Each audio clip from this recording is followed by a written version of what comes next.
കുറെ നേരം വന്നിട്ട് അല്ല അതിൻ്റെ ഉള്ളിൽ കയറി തൊട്ടല്ലേ? അല്ല ഉള്ളിൽ കയറൊന്നും വേണ്ട, ഞാനൊരു കാര്യം പറയാൻ വേണ്ടി വന്നതാ. അല്ലാതെ പിന്നെ സുഖമില്ലാതെ എന്തിനാ ഇങ്ങോട്ട് വന്നത്? ഞങ്ങൾ അങ്ങോട്ട് വന്നതല്ല, ഒന്ന് വിളിച്ചാൽ മതിയിരുന്നല്ലോ. ഇത് വൈഫിൻ്റെ ഫോണാണ്. ഇതിലെത്ര പൈസ ഉള്ളതെന്ന് എനിക്കറിയില്ല. പിന്നെ ഇത് നിങ്ങളന്ന് പിരിച്ചെന്ന പൈസ, അതിൽ ബാക്കിയുള്ള പൈസ ഇവിടെ ഉണ്ട്, ഇതും കൂടി നിങ്ങളുണ്ട് എടുക്കി.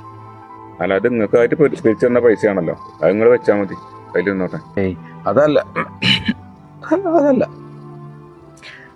ഇവിടെ നല്ല മനസ്സുകൊണ്ട് എൻ്റെ കുട്ടിയൊക്കെ ഇപ്പോൾ അച്ഛൻ ഉണ്ടായല്ലോ, അതന്നെ വലിയ കിട്ടല.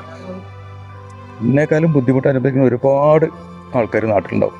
ഇപ്പോഴേക്ക് വലിയ കുഴപ്പമില്ല, ഞാൻ ഇങ്ങനെ ജീവിക്കും. പക്ഷെ ഈ പൈസ ഇപ്പോൾ ഉൾക്കാർക്കഥപ്പെട്ട ഇത് നിങ്ങൾക്ക് പിടിക്കണം.